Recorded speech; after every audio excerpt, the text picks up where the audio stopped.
Hey everyone, for those tuning in, if you're not in my health communication class this summer, I'm a public health professor. My name is Dr. Alexis Koskin, and I work at ASU. But if you're tuning in because you're from my health communication class, great, welcome.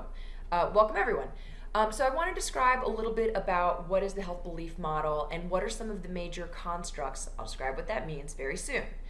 I'm sure you're pretty aware that using models or even theories are helpful in trying to describe why people enact certain behaviors. And from a public health perspective or healthcare practitioner's perspective, if I were to step in and I were to intervene, why would I expect people to change their behavior, right? Guided by a model, guided by some kind of framework that's describing this phenomena, right? So first of all, let's go and look at some of the major constructs.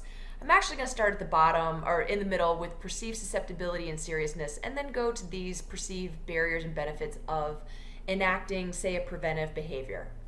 Perceived susceptibility is can it happen to me? It can happen to me. If I perceive that I am susceptible to something, I think, you know what? It could happen to me. And then perceived severity is, man, and if it happens, it could be bad, right? Whatever that outcome is. Cues to action would be things that government officials or public health practitioners or healthcare practitioners, whoever is intervening, would do to try to help change something about your perceived susceptibility or severity. Can it happen to you? Would it be bad? Or try to, reduce barriers and promote benefits of changing your behavior to have a healthier health outcome, right? So, we will get back to the model, and I'm going to go through a little bit more of a description here.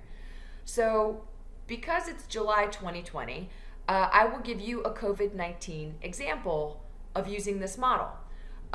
So let's say that we're in Phoenix, Arizona, because that's where I live and work and play and all the fun things, right?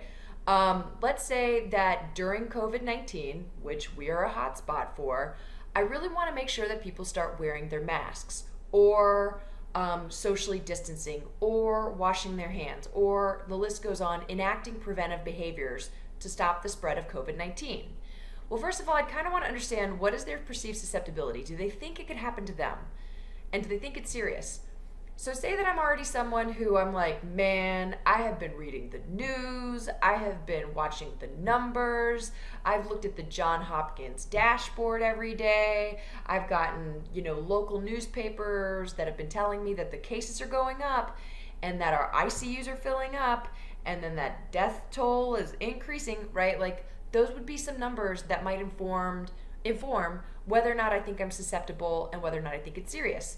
Maybe I think it's a hoax. I don't at all. But maybe I'm of the belief that, this is just made up. It's here to scare us. It's a political thing. It's not. Again, public health professor here. Or maybe I just think, you know what? I've heard that if it impacts people, like I'm in my 30s, it impacts people in their 30s and it's not as dangerous unless you're 65 and over. So I don't think that even if I get it, it won't be a big deal, right? So that could be a sign that, yes, I could get it, so I'm susceptible, meaning it can happen to me, but maybe I don't think it's a big deal.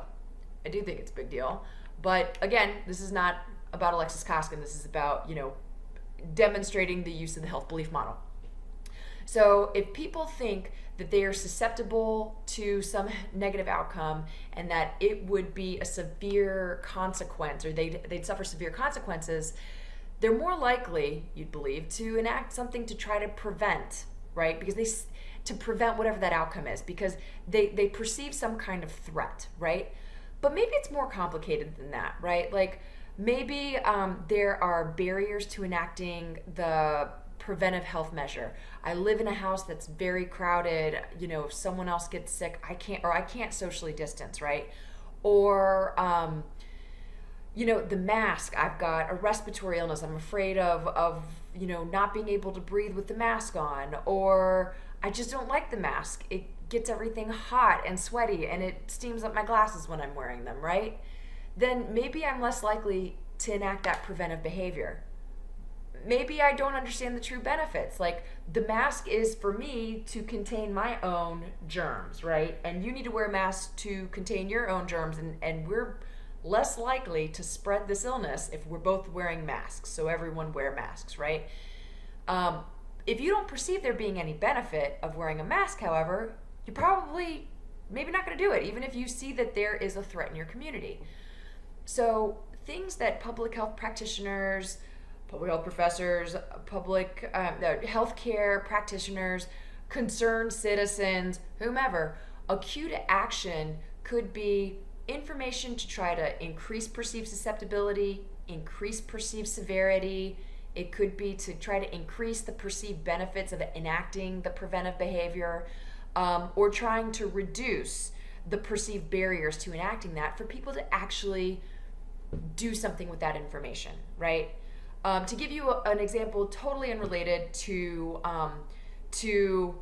COVID-19, but everything to do with my research, which is about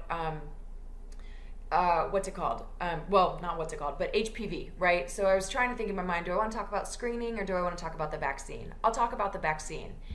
If you know that people's lifetime risk of acquiring a strain of HPV is incredibly high, and it's the most common sexually transmitted infection, even if you're not currently sexually active, you're probably more likely to get the vaccine. If you understand that it causes cervical cancer and it causes head and neck cancer, which is actually more common in men, or it causes genital warts, right? Like 90% of genital warts cases are caused by non-cancer strains of HPV, strain 6 and 11. Maybe you also realize it causes other kinds of cancer, like Farrah Fawcett died of something known as anal cancer, right? That's caused by HPV exposure. So if you know it can happen to you and you think it can be really serious and you want to avoid those things, and you learn about this preventive resource of this vaccine that helps really reduce your risk for all of that, you're probably more likely to get the vaccine. If you think the vaccine is safe and effective, good news, it is.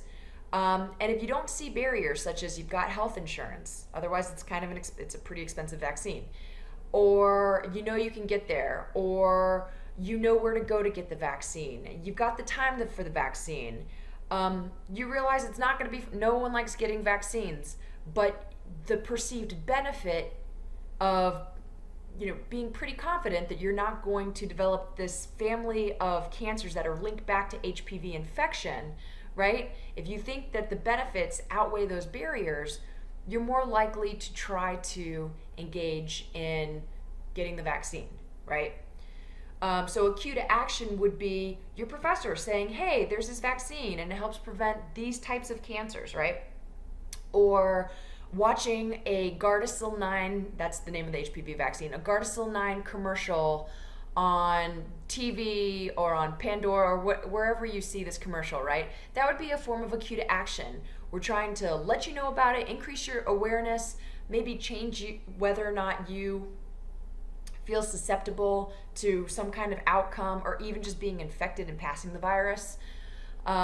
Because most people who get the virus, their body clears it and they're asymptomatic and they never knew they had it, but they're very likely to spread it, right? If they're engaging in physical activity with more than one partner, or even with one partner. That was a very long sentence. Sorry about that, guys. Anyway, that would be a form of a cue to action. Mass media, advice from professionals, some kind of reminder postcard to do something like, hey, get your second dose or get your third dose. These would be forms of cue to action to, again, prompt you to do something. So that's it on this video. I hope that was helpful.